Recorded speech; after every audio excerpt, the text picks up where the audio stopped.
you're fighting on a platform, LFA, that's a feeder organization for the UFC. So, I mean, you're in a good spot. Yeah. Sounds like everything's coming together at the right time. This fight is in Minnesota. Yeah. So how did you kind of decide this would be the next fight you take and this was a good spot for you?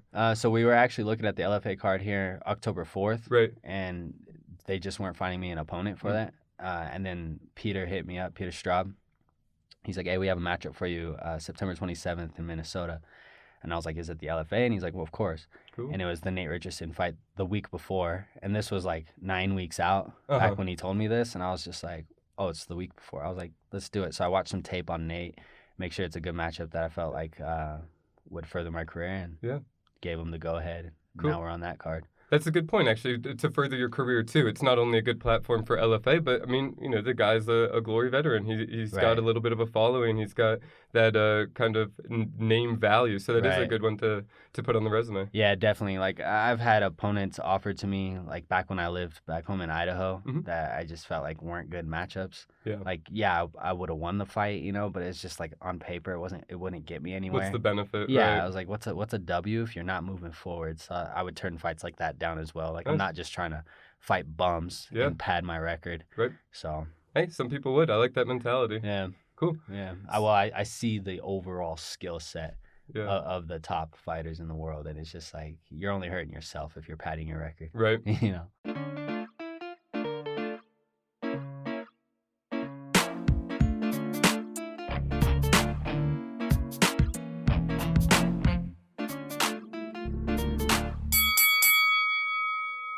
This is the Prize Fighting Business. I'm your host, Muay Dan, and today my interview guest is Denver-based professional mixed martial artist and prize fighter, Matt Jones. Matt is 8-3 as a professional, and he trains with the Elevation Fight Team.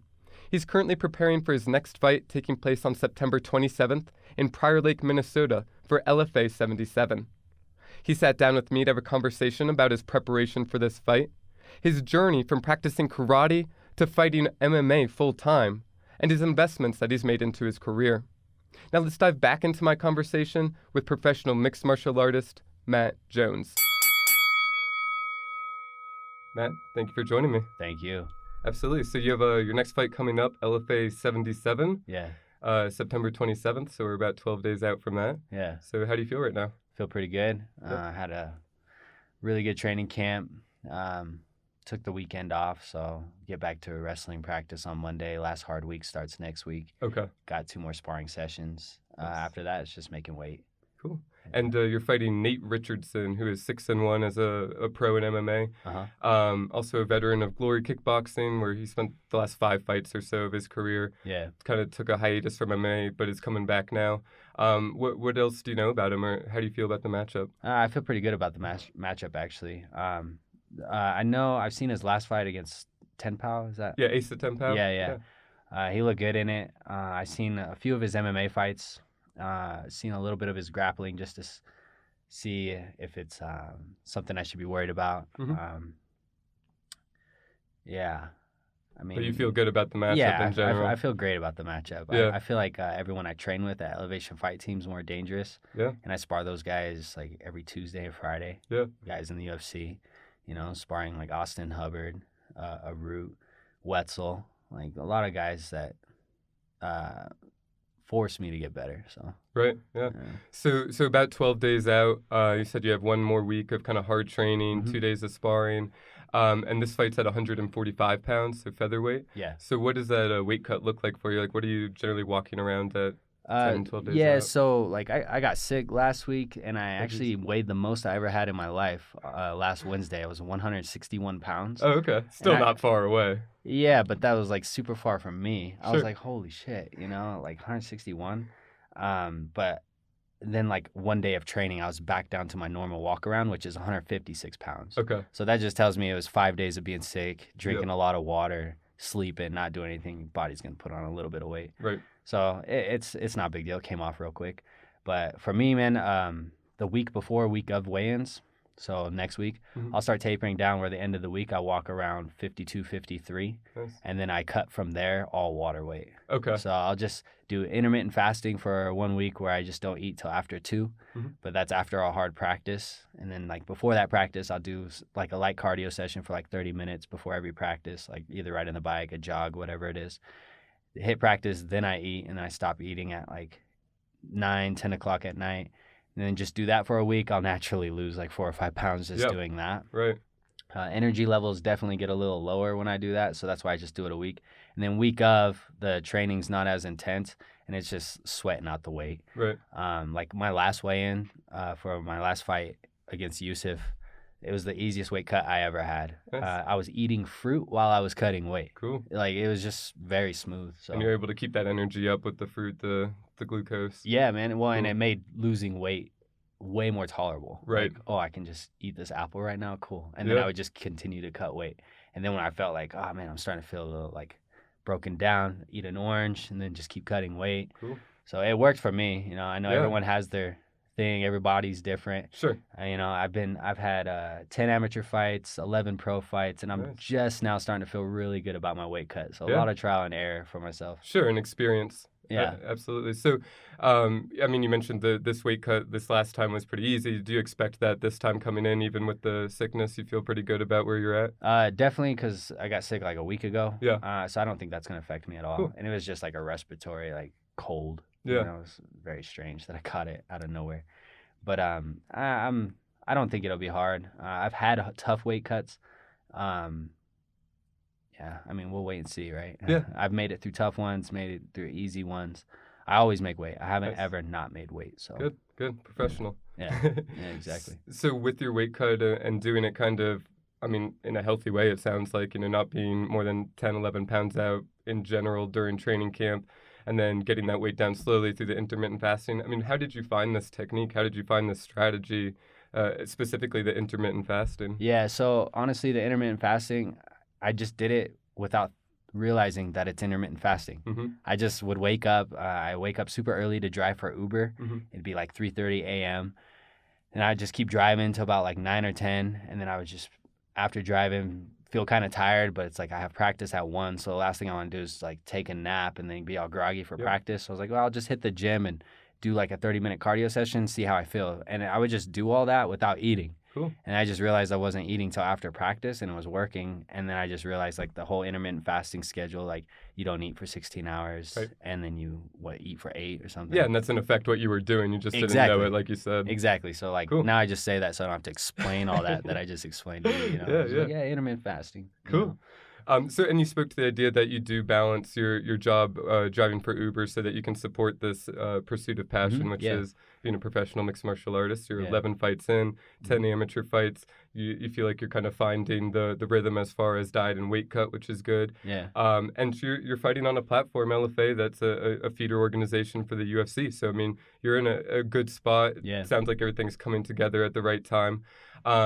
This fight is in Minnesota. Yeah. So how did you kind of decide this would be the next fight you take and this was a good spot for you? So we were actually looking at the LFA card here October 4th. Right. And they just weren't finding me an opponent for that. And then Peter hit me up, Peter Straub.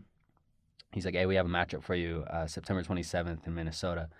And I was like, is it the LFA? And he's like, well, of course. Cool. And it was the Nate Richardson fight the week before. And this was like 9 weeks out Uh-huh. back when he told me this. And I was just like, oh, it's the week before. I was like, let's do it. So I watched some tape on Nate, make sure it's a good matchup that I felt like would further my career, and gave him the go-ahead. Cool. Now we're on that card. That's a good point, actually, to further your career, too. It's not only a good platform for LFA, but, I mean, the guy's a glory veteran. He's got Right. a little bit of a following. He's got that kind of name value. So that is a Right. good one to put on the resume. Yeah, definitely. Like, I've had opponents offered to me, like, back when I lived back home in Idaho, Mhm. that I just felt like weren't good matchups. Yeah. Like, I would have won the fight, but it's just, like, on paper, it wouldn't get me anywhere. What's the benefit? Yeah, Right. I was like, what's a W if you're not moving forward? So I would turn fights like that down as well. Like, I'm Nice. not just trying to fight bums Yeah. and pad my record. Right. So, Hey, some people would. I like that mentality. yeah. Cool. Yeah. I see the overall skill set Yeah. of the top fighters in the world, and it's just like, you're only hurting yourself if you're padding your record. Right. You know? Well, and you were speaking to the fact that you know what level you're at. You feel it every day in practice because you are training with these guys that are in the UFC, that are in LFA, that are, making their way to the big show. And Right. you're training with them every day. You're hanging Yeah. with them, and that's how you're preparing for these fights. Right. So kind of tell me a little bit about what fight camp looks like for you right now. So the past, you mentioned 9 weeks, you knew you had the fight. Mhm. What does it look like Monday through Sunday or whatever the schedule is? Okay, so yeah, I train Monday through Saturday. I train Elevation Fight Team practices every day at 1 p.m. There's some practices I'll hit at Crew Oscars. Mm-hmm. Uh, So Colorado, Muay Thai of Colorado? Muay Thai of Colorado, yeah. So I'll train with him early mornings on either like Tuesday. When I'm further out, I'll do more with him. But when I get closer and closer, I start limiting it down to just training with the Elevation Fight Team. Cool. Kind of out of camp, I'll train with him more. So that's like pad work? With Well, him? it's just traditional Muay Thai classes. Gotcha. Like Cool. he'll hold pads for me. I'll do sparring there. We do drills.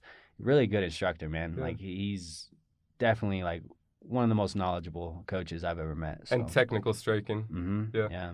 Cool. So do that. Got evening practices. I'll do jiu-jitsu at Easton. Some of them at Oscars. I'll do Muay Thai again in the evening. Conditioning with resilience code. I do that every Wednesday. I can only squeeze one of those in. We do the metabolic, so like sprints and all that. Yeah. Which is honestly, it's my favorite thing to do. The one thing I'm not doing though is lifting. Yeah. Yeah, like. Did you do that in the past? Yeah, I did in the past, and I don't know enough, but all I know is the way I felt afterwards. I felt slower. Yeah. And I agree with that. Yeah, and I was just my personal experience. Yeah, I felt slower. I didn't feel like I was getting anywhere. Mm-hmm. And like I lifted like consistently too. It was like Right. over like a 3-month period, and I was just like doing squats, snatches, Mm-hmm. power cleans, deadlift, all that stuff. So like the right kind of lifts too. Right. It's not like I was sitting on the bench or just curling, Yeah. So I was doing the right kind of lifts. But honestly, man, when it comes to conditioning, the Suplex training system's the best. So like with the Bulgarian bag and the Suplex Fit Ball. Yeah. I own both of those. Cool. Shout out Functional to Yvonne. workouts, essentially. Yeah, exactly. Yeah.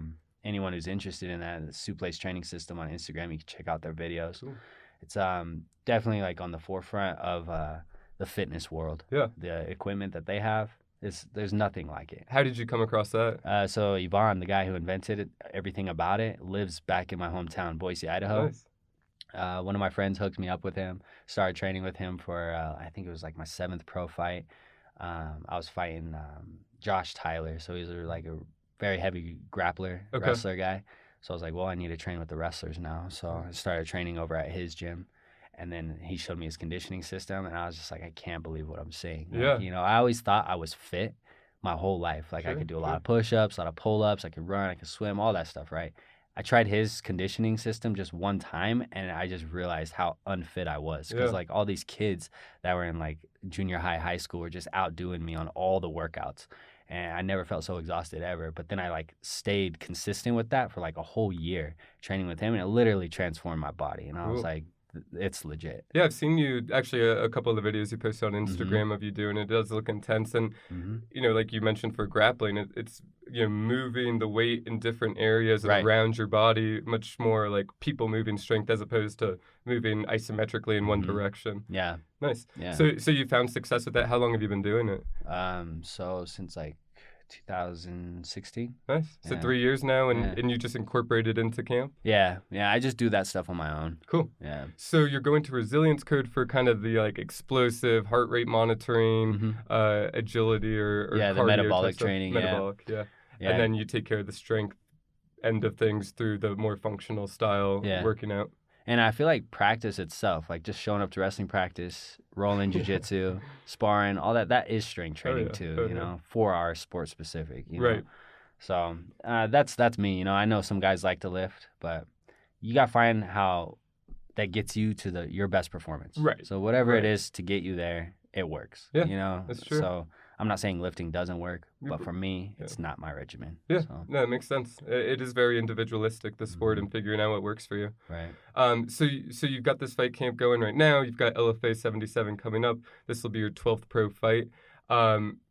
how has the approach changed over time? I mean, you mentioned intermittent fasting, you mentioned finding this strength and performance type style of working out, working with resilience code. I mean, were these always pieces you had as part of your career, or is this stuff that you've put together kind of out of necessity as you've gone through fighting? Yeah, so I just moved out to Colorado a year ago, last August. And so this regimen that I just explained is brand new. Nice. So, and I've come out here and visited before. Like I'd come out here 2 weeks of every month that I was able to, Nice. consistently determining if I wanted to move out here. And then, just some things happened in my life back home where I was like, okay, I'm going to make the move out here. Cool. And the regimen I follow out here is just like following the team, like what the team do. I watch what the successful fighters do on the team. It's like, okay, I'll start adding that as well, Yeah. So Yeah, that makes sense. Yeah, See what absolutely. works. So, does training look any different for you outside of fight camp as it does during fight camp? Yeah. So less intense. Okay. And I'll spar like a lot less. Mm-hmm. As opposed to like sparring twice a week. Yeah. Like I'll spar once every 2 weeks or so. Yeah. Is sparring for camp like hard sparring? Is it light sparring? Is it both? Like we push the pace. Well, obviously we're not looking to like KO each other and hurt each other. We're taking care of our partners, but we're always looking to push the pace as well, put people in uncomfortable positions. Right. Putting yourself in an uncomfortable position as well, pushing your own pace as well, more than you normally would. Yeah. That's sparring is like dress rehearsal for the fight. Yeah. So we got big glove sparring on Tuesday. We have MMA glove sparring on Friday. And then further out, you'll do more rounds. Mm-hmm. But then closer you get to the fight, you'll do more in the 3 rounds that you're allotted to fight. Yeah. There's no point in sparring 5 or 6 rounds when you have a 3-round fight. Yeah. But you should do like 5 or 6 round output in a 3 rounds. Interesting. So you're building the cardio to be able to do it in that short period of time. Exactly. I like that. Yeah. Cool. So I mean, coming into this fight, you've got a 9-week fight camp that's essentially a full camp for most people. Is that something that you look for when you're taking a fight, or are you trying to stay ready year-round so that you can pick up a fight short notice? Like, what do you look for when you're taking a fight, other than obviously something that's going to move you, progress your career? Yeah. I mean, it's nice to have that 8 to 9 weeks out. You can really prepare for the specific opponent. But at the same time, as an athlete, you should always be ready to take short notice fights. Yeah. It's hard to stay 100% ready, but as long as you're just not like slouching off, like the off season, you're still like doing your grappling, hitting pads with your coaches, maybe not sparring as much, working on new technical skills, doing lighter conditioning just to kind of keep your body active. Mm-hmm. That way, when you do see a fight, you can like jump it. Yeah. And it's not going from 0 to 100. It's more Right. like 60 to 100 or 80 to 100, wherever you're at, Yeah. So. And you spoke to the intermittent fasting aspect of things too. Mm-hmm. I mean, is the diet and nutrition aspect of things something that you control, that you've just developed over time and through experience with your career, or is that something someone helps you with? Just something that I've kind of like gathered from other people, like picking their brains, like, hey, how do you do it? And then just kind of realizing like there's no magic diet, like I figured just as long as you cook your food, you're eating clean meats, clean carbs, you're getting like fruits and vegetables, like that's it. So you're controlling the diet, you're hands-on with it, you're making the food, you know everything that's going in you essentially. Right. Cool. Yeah. And then what about like, I've seen you train, you're a flexible guy, you're able to kick people in the head and stuff. You've got a lot of sidekick stuff, which requires mobility and dexterity. Is that something you focus on as far as stretching or yoga, like flexibility in general, or do you just So not so much yoga. I stretch like normal, but I practice my karate kicks in the air, and like that alone, it increases your hip flexibility. Yeah. And then like the controlling your hip as well, like picking your leg straight up and then extending the kick, bringing it right back down. Yep. I just do that kind of stuff on my own. Cool. So. How did you learn like those specific techniques? Like that's something I came from a kickboxing background, like American kickboxing, so it's very karate-based style with the side kicks and stuff, but that's not something you see that much, especially nowadays. It's more Muay Thai oriented, European kickboxing style. How did you develop that style or technique? Yeah, well, I grew up doing karate. Gotcha. I didn't do it super competitively or anything like that. Just it was like an after-school thing that I would do. But the person who taught me more on how to use it for like a MMA sense is Ricky Steele, the Karate Kid. Yeah. He just fought on the Contender Series. Cool. He's on the Ultimate Fighter. He's the one that I would credit all the karate kicks to. Yeah. Because he's the guy that's done it since he was able to walk all the way to where he's at now. Fought super competitively, hasn't ever lost. Is him and his grandfather just really good on understanding how to throw kicks, especially karate style. And I spent years with them just working stuff together. You're from the same area? Or Yeah, cool. we're both from Boise, Idaho. Very we cool. were on the same team back home in Idaho. Yeah. Honestly, I still consider us part of the same team. I just don't live in Idaho anymore. Sure. So. And what brought you to Colorado? I mean, what was it that you said, I need to be in Colorado to pursue my career? I just felt like I had to move out of Idaho just like for personal reasons. Sure. I had to like grow myself as a man. Just some things in life I wanted to change, and it was just the right thing to do. So. Yeah.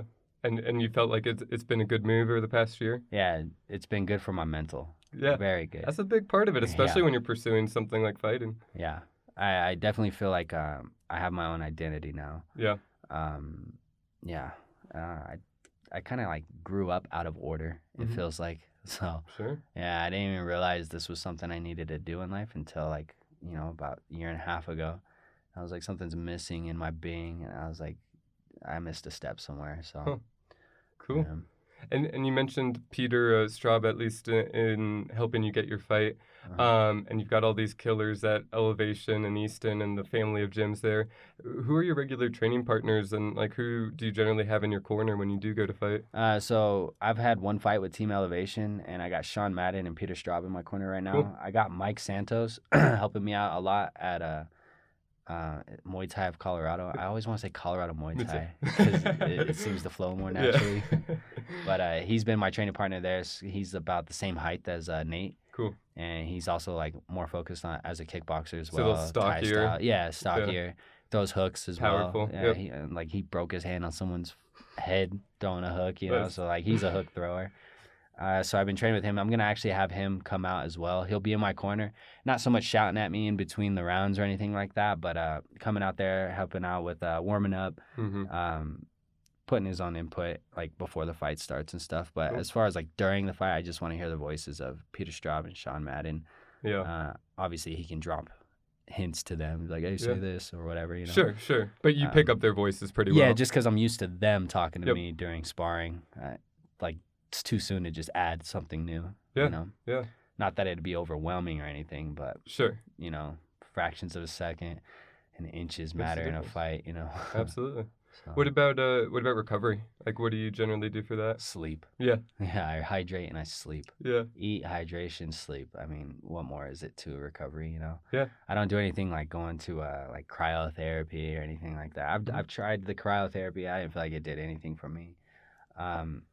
Honestly, yeah, man, just sleep and eating well. Yeah, like that's really the best recovery. Yeah, and you feel that you sleep pretty well just from pushing your body and stuff, making sure that you gave it all that day and you sleep well at night. Yeah, and the bed you have matters. So like when I first moved out here, I just had a cot. And I was sleeping on that every night, and my back was always hurting. I was moving around in my sleep constantly, and I just found that I had less and less energy. Even though I was like still getting the same hours of sleep, I wasn't hitting that full deep sleep. Yeah. So I got one of those beds from like Lowell where they deliver it to. Yeah. And ever since I bought that bed, man, I lay on it and I fall asleep instantly. And I stay asleep all the way till it's time to wake up. So an investment in your career. Yeah, man. I feel such a big difference. Interesting. Man. Yeah, I just threw the mattress on the floor. Yeah. Sleep. Yeah. Sleep for recovery and making an investment in your sleep by getting a comfortable bed. Very cool. So I guess then take me back. I mean, you've kind of alluded to this journey the whole time, but what you did karate in elementary school or middle school, after school program. I mean, what was your first taste of martial arts? Honestly, my very first taste was my mom showed me the old Karate Kid movies from the 80s. And then like specifically like Karate Kid Part 2 where he goes to Okinawa. And I was just mystified by that movie when I was like 6 years old. It was the like coolest thing ever, you know. And then I just asked my mom like, "Hey, can I do karate?" And she took me to karate classes after school. But it didn't feel the same as the movie. Sure. I felt like it was missing something because it's super like westernized. Yes. Like there was like where's the Japanese people? Right. It was just nothing against anyone who studies karate, but it just didn't feel like it had what I fell in love with karate with just watching that movie. But I kept training it as well. And then I tried Taekwondo. And then when I was about 12 in the 6th grade, I met a guy named Keith Good. He taught American Kenpo karate. Yeah. And my like close friends growing up, like the Perez's, it's like 2 brothers, Trey and Jordan Perez. They were doing it. They had younger siblings as well, like Jason and Elisa. They started doing it, but they were way younger than me. But me, Jordan, and Trey were all the same age. But I remember I would go to their house, and then their mom would be like, "Hey, we're taking them to Kenpo," and I was like, "What is that?" You know. So I'd go with them. The guy literally taught out of the back of his house. He built this like attachment to his house. It was like a little mini dojo. Cool.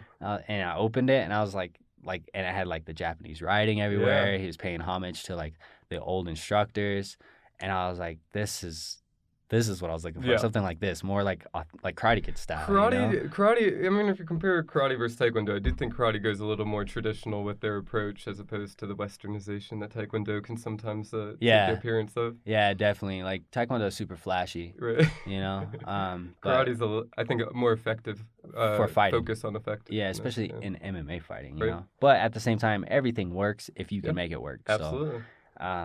So, your body's developing. I mean, you're developing throughout this, pubescent period, right. and you're developing around the ability to kick these certain ways. Which, yeah. I mean, even you're speaking to the ability to pick your knee up and throw out that straight kick. That's hard for people. Right. You know, it's a difficult motion for your body to make. It's a muscle in your hip and butt that a lot of people don't even know exists. Right. Yeah. True. So I mean, it's certainly beneficial whether or not you have this idea of fighting long term. It's definitely beneficial that your body's developing around these skills and these abilities that you're learning. Yeah. So you get to Kempo karate with these guys, and you like it? I mean, you like it better than Taekwondo at least? Yeah. So I immediately just started training there like 4 times a week. We do every Monday, Wednesday, Friday, and then I would come in on Saturdays and do privates with him. But it was still like your traditional self-defense martial arts. Right. Super effective. Like it's doing dirty stuff. Like half fist to the throat, like eye gouging, kicking in the nuts, stuff like that. But then he would also teach me how to throw proper side kicks, proper spinning back kicks. And then like my spinning back kicks, like my bread and butter. I love it. Mm-hmm. But it really stems back to him teaching me how to throw the side kick. Oh yeah, a clean technique. Yeah. And then like we kind of, he moved away. And then, so I trained with him for like 2 years. I was like 14 when he moved away. And then the last time I heard, like he passed away as well. He had some like horrible sickness. Mm-hmm. That was, I want to say he passed away back in like 2015, 14 or 15. But very influential. I mean, super influential. Yeah. That was the first guy I could call as a father figure. Ever. Yeah. That's big. And like we didn't have money back then, me and my mother and my 2 sisters, and I really wanted to train, but my mom just could not afford it. Even it was only $50 a month. Sure. She still couldn't afford that. And he just saw how enthusiastic I was about wanting to be there and actually wanting to learn. And he just trained me for free. That's awesome. He's like, if you just keep putting in that same work ethic, he's like, I'll put work into you too. And I was like, that's awesome. So he invested in you. He invested in your future. I mean, as a young man and as a martial artist, they kind of go hand in hand. I remember the last conversation we had too before he moved, and like I went to his funeral, and I remember talking to his wife and his daughter, and they told me that like they wanted me to know that he knew I was fighting mixed martial arts before he passed away, and he was super proud of me. That's and awesome. I was just like, I had no way of getting a hold of you guys. Yeah. I was like, but that means a lot that you told me that. That's great. Know? Yeah. So it's comforting to know, like, the guy I would consider like my first father figure, first instructor, like he at least knew before he passed away that I didn't just give up on the on martial arts. And he started you off on that path. Right. Yeah. And I remember when he introduced me to the UFC in a black belt magazine, he's like, "What do you think of this?" And it was Chuck Liddell and Randy Couture on the cover. And I literally was just like, not interested. Because all I saw was just 2 buff guys with like these little gloves on with their arms crossed on the page. And like, that was all I saw. He didn't show me a video or anything. Yep. This was before like smartphones, I guess. Right. But I just saw that. I was like, nah. I was like really into like the traditional aspect, like the gis, like nunchucks, like, oh yeah, he taught me how to use nunchucks too. Well, he taught me the basics, and then I kind of like picked it up on my own. I'm super skillful with those. Cool. I mean, I think that you're speaking to kind of what the traditional path was for a lot of people prior to the UFC really taking off. I mean, that time you're speaking about when Randy Couture, Tito Ortiz, Chuck Liddell were big, I mean, it wasn't big amateur-wise. They barely had amateur institutions and rules. So, I mean, when you're getting into it, it is kind of like, oh, that's just some sideshow thing. Like, this is the martial arts journey. You practice self-defense and, you know, being able to defend a knife attack and then using nunchucks. And then from there, we'll develop these other skills that maybe you would use in a fight if it came up. But really were self-defense and then attacking. And then, I mean, so yeah, I guess what switched it for you? I mean, what kind of led you down more the mixed martial arts fighting path as opposed to traditional karate martial arts? Yeah, man. So, like, I definitely only started martial arts thinking about just being able to fight to protect myself. Right.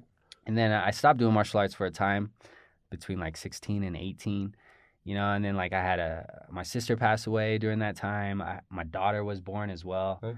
So it's like I had really big changes in my life at a super young age, you know. How old were you then? 16. 16, and all this is happening. Wow. So I had my daughter at 16, and then a year later, my sister, who's like a year and a half younger than me, she passed away. And it was just two huge changes in my life. And then I was like, man, like something's missing.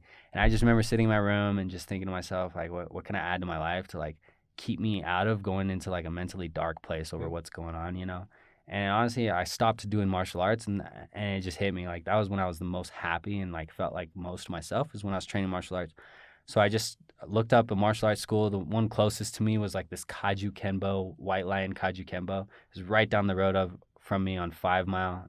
I was on 5 Mile in Fairview. It's like 5 miles the other direction on 5 Mile in Overland. Okay. So I just grabbed my bike, rode it there, opened the door, and I was just like, hey, I'm looking to train. And then that's where I met like Tony Wynn, and they were training Kyle. I can't remember his last name, but they were training Kyle for like an MMA fight. And I was just going there to train mixed martial arts, but they had like MMA fighters that they were training there. Yeah. And I just remember training there, just trying to get back into martial arts. And then Kyle had his first fight, and then like we all walked out together as a team, watched him fight. He won his first amateur fight. It was super cool. But I still wasn't interested in cage fighting. I was like, oh, that's crazy. I was like, I'm just here for this. But then just like overtraining and training, and then they're like, hey, we think you should take an MMA fight. So I finally took my first one, did it, and then it's just like a snowball effect, man. It sucked me in. And, you know, I started checking out other gyms. I eventually made my way to like Combat Fitness back home in Idaho with Jesse Brock, Scott Tomets over there. Really good gym, man. Really good gym. They're now called SBG Idaho now. Okay.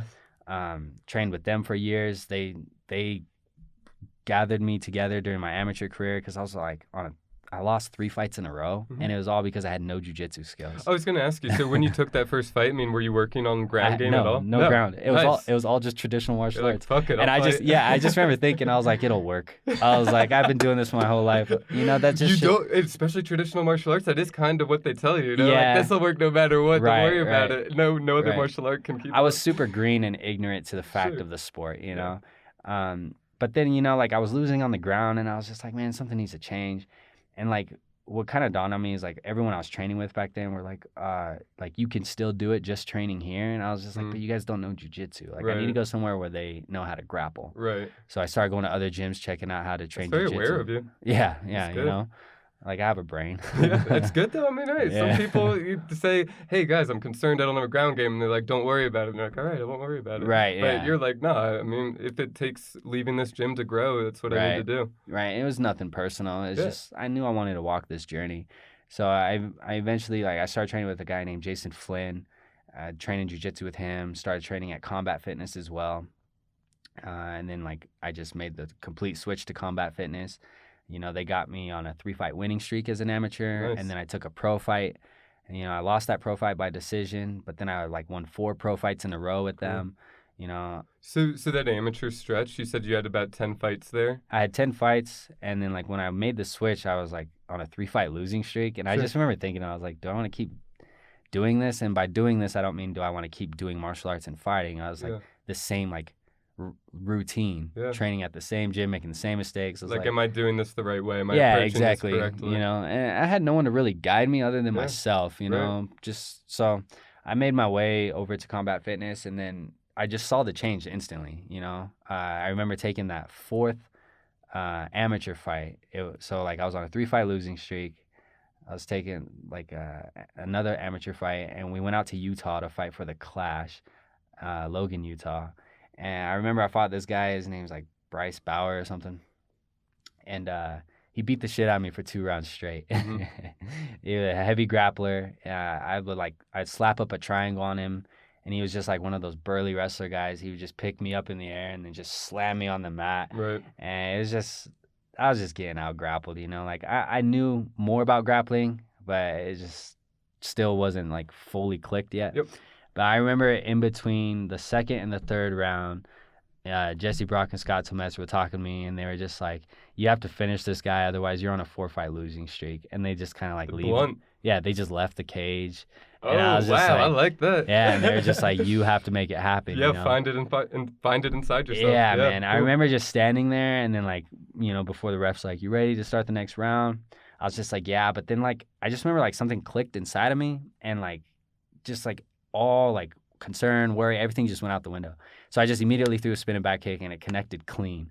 And like I saw how clean it connected, I just threw another one. To the body? Yeah, it connected again. Cool. And then I threw like 4 more in a row. I literally just spinning back kick, spinning back kick, spinning back kick, and it just connect. And then like the 5th or 6th one drops him, like he falls to the ground. So I like run over to him, and I just kind of like go to grab him, and I end up in like an inverted triangle position. Mm-hmm.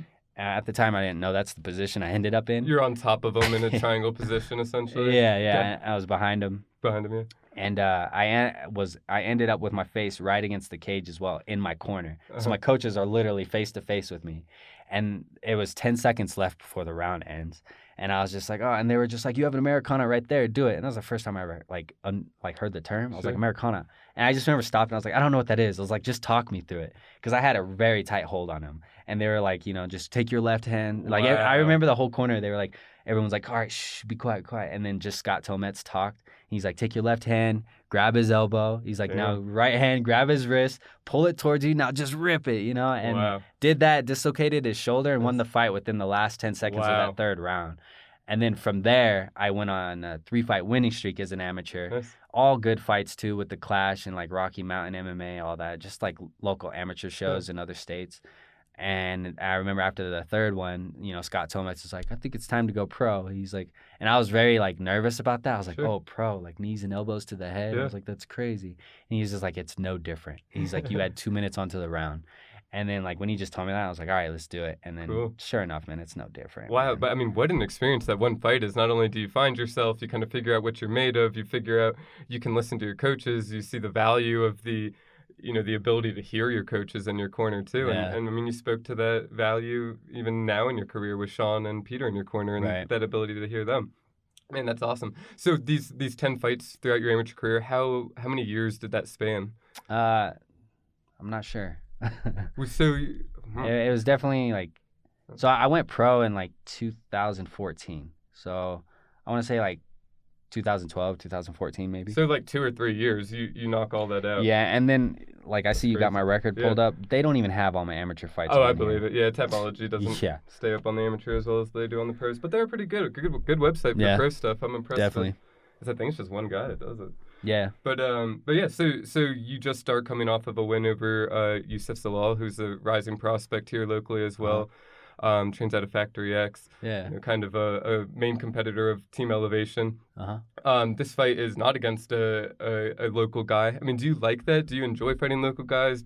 Would you rather fight someone from across the country that you don't necessarily know? Like, what do you think when you're taking fights as far as local versus fighting not locally? Yeah, so growing up in Boise, Idaho, taking all my fights on the front street fights, I was the local guy, and they would fly other guys in to fight me. So I was always fighting guys who weren't local. So I'm very used to that. Yusuf's the first guy where I moved to a town, and then he was the local kid here. Oh, yeah. So that was my first experience. How'd you feel about it? I didn't feel any different, honestly. You know, because I think a lot of that had to do with us going to Vail. Like that's out of all of our territories. Yeah, it's not really home for either of you. I mean, yeah, it's in Colorado, but yeah, it's not like it was at the Denver arena or whatever. Right. But it makes no difference to me, man. Local guy, far away guy, like it's a fight. Yeah. Yeah. So when you first started, you were still in Idaho. When you were first starting your pro career, like you said, the gentleman said, "Hey, take your first pro fight." You don't win that fight, you lose your first pro fight, but then you go on to win 3 in a row. So what are you thinking? I mean, what do you think after, hey, you weren't sure about going pro to begin with, you go pro, and then it doesn't go the way you want. What's going through your head after that first pro fight? Like losing that one? Yeah. Like, I mean, are you having second guesses about your career? No, I didn't have second guesses. I just knew it was time to work wrestling. Gotcha. Because the guy was a wrestler. He just like took me down and held me down. And like I knew enough jujitsu not to get like ground and pounded or like just like demolished on the ground, but I didn't know enough to like advance the position. You know? So it's kind of like we stagnated. And you didn't feel like it was really like getting beat in a fight. No, he more was than holding getting me down. Wrestled out. He was literally holding me down. I remember he would hold onto my limbs and just hold real tight. And I was just like, fuck, this guy's so strong, you know? So another good learning lesson early in your career, though. Yeah, it was, you know? I didn't really feel down about that. I felt more like I had more fire. Like, man, I got to do more work now in this area. Yeah. So just kept going up the path from there. And then I apologize. It wasn't 3 fights you won in a row. You won 4 in a row. Yeah. After that. So 4-1 going into, so then your next fight was with the Josh Tyler gentleman on Front Street. Yeah, that was the first title fight of mine. Went all 5 rounds. Yeah. Cool. And just came on the wrong side of the decision? My wrestling still wasn't quite there yet. Okay. And I didn't get like, I would say like out wrestled. It was more, I guess this is being out wrestled. He's one step ahead of me, but I wasn't being held down in that fight the way I was in my first pro fight. So there's progress. Progress, exactly, yeah. Cool. He was a vet as well. Like, he was like 10 years older than me. Nice. Been fighting for a while, so it was a good test, you know? Like, I wasn't just fighting some random guy who just came off the street. Like, he was legit. So you've done this from the beginning of your pro career. I mean, as far as taking fights that you feel like are going to further your career, further your resume, for lack of a better word, but develop your skills, like test your wrestling, test your ground game when it's early in your amateur career. You're not looking for these easy fights. You're looking for these fights that are going to further your career. I think that's an approach not everybody takes. Yeah. It's a challenging approach, but one that pays dividends if you're successful in it. Right. Man, the reason I fight is I feel like every time I come out of a fight, like, my character is more developed.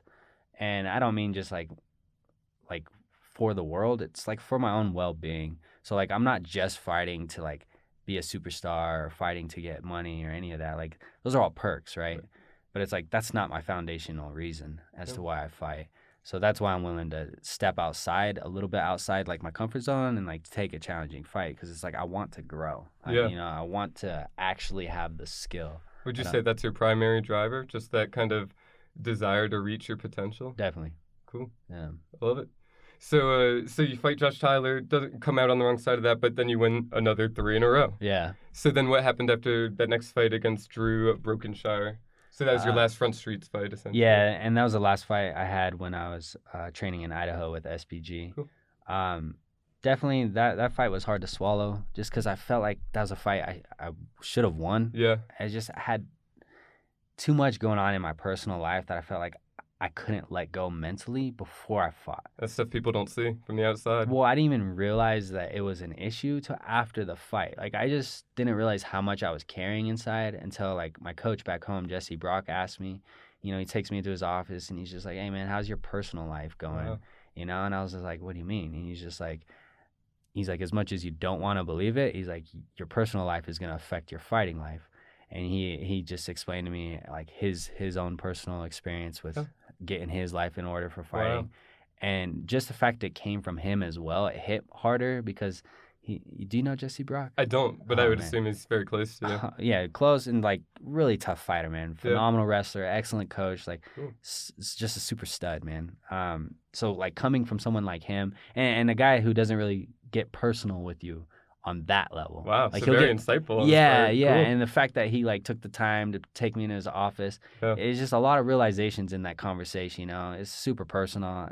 What we talked about, of course, obviously. But let's just say, like, I took what he said to heart, and I was just like, man, I either need to like fix what's going on or make a change. And I tried to fix what was going on, and it just didn't feel like it was fixing. So I decided to make a change. Nice. And that's. I feel a lot healthier now. I think it's the recurring theme of your career, right? Taking action. You have this self-assessment, and you say something needs to change, and you take the action, which, again, a lot of people get stuck in that moment of analyzation and maybe, overanalyze the situation, then don't take action. But the recurring theme here, the constant for you is make that change happen. Just move forward. That's good. That's beautiful. Yeah, and I mean, if you look at my track record, when I lose a fight, I win 4 fights in a row, lose one, I win 3 in a row. So now you're going to win a bunch in a row. Yeah, that's the way I like to see it, you know. Well, and you made changes. Like you said that, you felt the 2 losses previously came from wrestling, and then, against Yusuf, you exhibited your ground control, your ability to dictate where the fight goes. And, I think it was pretty even on the feet. You were landing on the feet, but then you said, hey, I'm going to make this a grappling match. And from there, you took over. Yeah, I always got to keep in mind that we're MMA fighters. Yeah. So, like, as much as, like how, like, phenomenal striking is, if I feel like it's time to wrestle, it's time to wrestle. Right. So I train all aspects: wrestling, jiu-jitsu, and striking. I like to be well-rounded. Eventually, I want to put more focus into my striking even more, and just like make that like my dominant performance. Cool. But I want to make sure my grappling's at a level where like that's a solid foundation. Then you have like top level striking. Yeah, nice. That's where I'm at. So I like it. Yeah. So this fight again is going to be your 12th overall career fight. Your second one with LFA. You're coming off a big win. What do you want? I mean, what do you want moving forward? Yeah. So honestly, I want a really good performance here. I want to put on the best performance I've ever had in my whole career for this next fight. And then like what I reap from that is just it'll come. Like I don't have any like outcome I'm looking for, like oh, I deserve this after the fight, or I want this. Like just do your work, show up, give your performance, and then just let good things happen to you. Cool. Can't really like force just things. be there, be available for opportunity when it comes be there to your part. And be your best, be sharp, and it'll just happen. So cool. And this is your second fight with Team Elevation. Yeah. So you mentioned you moved out here about a year ago. Mm-hmm. What has that been like? I mean, what does the transition going from Idaho to Denver now look like for you? Team Elevation. Yeah. So like a lot of transitions for me. Like it's my first time moving away from home because like me having my daughter so young, I never moved out. Sure. Like, I was support network. Yeah. It was. I mean, I was a kid raising a kid. Yeah. So like, I definitely wanted to make sure I was like fully grounded before I moved out, and it just took longer than normal, I guess. Sure. Whatever normal is, right? There is one, but yeah. And so like moving out here, that was an adjustment, just moving on my own. Driving for Uber, it makes training so easy because it's like you pick when you work. Right. And so that was perfect. So the stress of like finding a job, I didn't have that when I came out here. I was like, oh, I'll just drive. Cool. And I learned all the routes of the city, driving so much, this area seemed so big to me when I first got here. Now it's not. Yeah. It's like, oh, it's just, we're going there. Okay, sweet. Cool. Doing that, the elevation was a big change. Yeah. Like being from Idaho, I think the elevation there is like 2,700 feet. Okay. So you're almost doubling it. Yeah. So it's definitely not sea level, but I still felt it when I came out here. Right. I would just feel like my muscles were full of lead when I was training. Mm-hmm. I always felt out of breath, but over like a month, they completely went away. Cool. Now I don't even feel it at all. So. Nice. Do you feel like you get the benefit, like when you go to somewhere like Minnesota? Or I guess this might be your first time, right? Right. Cool, yeah, cool. definitely first time going down for a fight. Yeah, because the Vail was higher. Vail was higher. It was. I remember thinking that too. I was like, man, I came out here to train at elevation. Now I'm going higher in elevation. But you had a grinding fight. I mean, it wasn't the most grinding, but it was grappling oriented. Any grappling oriented fight is going to be pretty grinding, and you were able to pull that off for full 3 rounds. At elevation. I mean, the way I train, man, like I feel like every fighter should be able to do everything for 15 minutes. Yeah. Like 15 minutes should not be as like, a professional, certainly. Right. You shouldn't be like, oh, I don't know if I could fight for 15 minutes, Yeah. So definitely in the 3rd round is when I would say I really started feeling the elevation on my last fight, though. Mm-hmm. I just remember just like I was fatigued, but then there was like this extra heaviness as well. And I was like, man, it's got to be the elevation, because that's how I felt when I first came out here to train. Right, right. Huh. But it was manageable. Yeah, it wasn't another good experience. Yeah, exactly. Like everything makes you better. Right. Anytime you put yourself into super uncomfortable positions where you have to like dig deep to keep moving forward, whether that's athletically or in life or whatever, you grow through that. So absolutely. Yeah. So obviously you've grown a lot making that move to Denver from Idaho. What do you think the biggest difference in kind of the approach to training is? Is it, I mean, are they actually doing stuff different day in and day out, or is it more you've got more bodies here? Like, what is the difference? Yeah, I would say more bodies, and then more bodies my size. Okay. So back in Idaho, it kind of like I had a few training partners that were my size, but it was like a lot of like lighter guys, and I mean like and young kids, like 135, 125 pounds. Yep. That I was training with consistently. That was just like, man, like it's not my size here. Right. Their jujitsu though, like there's plenty of people for me to train with out there, jujitsu of all sizes. But it's like it was gi jujitsu, and it's just like this isn't what I want to do with my martial arts career. Is gi jujitsu. Right.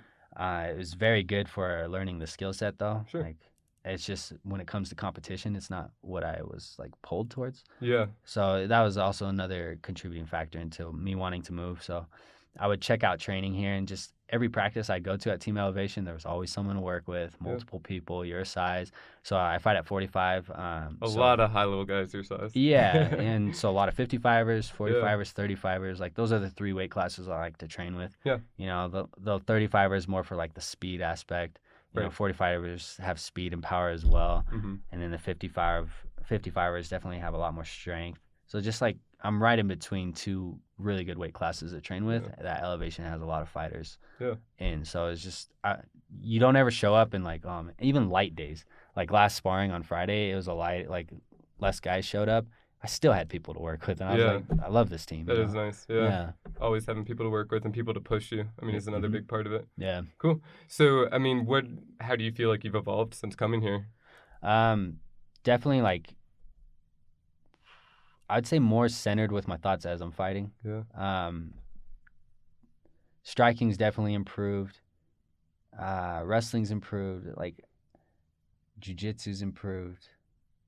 I mean, I think you're also speaking to the benefit of the Elevation Fight Team's approach, that they do have a very well-rounded approach, you know, striking, not just grappling, but jiu-jitsu and wrestling, Right. and then working the MMA grappling, MMA sparring, big glove sparring. I mean, you're getting all the different looks with the different guys who also have their different styles. Yeah. Yeah, I definitely have improved as a fighter out here. Nice. And more importantly, I've grown as a man out here, which makes me a more dangerous fighter. Yeah, absolutely. I feel like I'm still not fully a man yet. I'm still transitioning. Yeah. But before I came out here, I was more on the boy side. Coming out here, I'm more on the man side. Still trying to be a man, though. So Sure, absolutely. Constant journey, just like martial arts. Yeah, exactly. Cool. So if you could think back to like the beginning of your career, maybe even when you were in the karate gym, I mean, what were your goals at that time when you were doing martial arts, or was it just, this is what I do? Yeah, I just felt good doing it. Yeah. I always wanted to know that I could defend myself. And then I loved the fitness aspect. And then honestly, it felt good knowing that like I got something in my pocket no one else has. Like, yeah, I know how to fight. You know, gives like, you something to be special. Yeah, man. It was just like the kind of confidence I could walk around junior high with that. Like I wasn't looking for fights or anything. It was just, but like when anytime conflict came to me, I was never like, I would never cower down. Right. Like or be afraid. It was more like I know I have this confidence inside. That's huge. Yeah, especially in that developmental age. Yeah, and then like honestly, man, like doing martial arts back then too made me want to read more, made me want to write, because like my first instructor Keith, he would make me write down all the techniques. Beautiful. And dude, there's hundreds of techniques in that Kenpo system. But I'd write them out, and he would tell me in fine detail, every little movement you do, write it down. So it's like I had that as a skill that I was learning back then on top of doing martial arts that I still have with me today. Like I still keep journals and stuff. That's awesome. Yeah, man. Like it was very good for me to have at that time in my life. Yeah, I mean, I say it all the time. I think martial arts and fighting makes you better at life, and life makes you better at martial arts and fighting, and they go hand in hand. And I think in addition to that, it sounds like you've also had very impactful people in crucial parts of your life or crucial points of your life that were able to, you know, provide, even if it's just something as simple as saying, hey, write down all these moves and journal, and, you know, write down your thoughts. That's a big thing that you've carried with you throughout this journey. Right. Yeah, it's funny you say it. It's making me realize how important that is. Yeah. It's wild, man. Yeah. So, I mean, clearly your journey's evolved.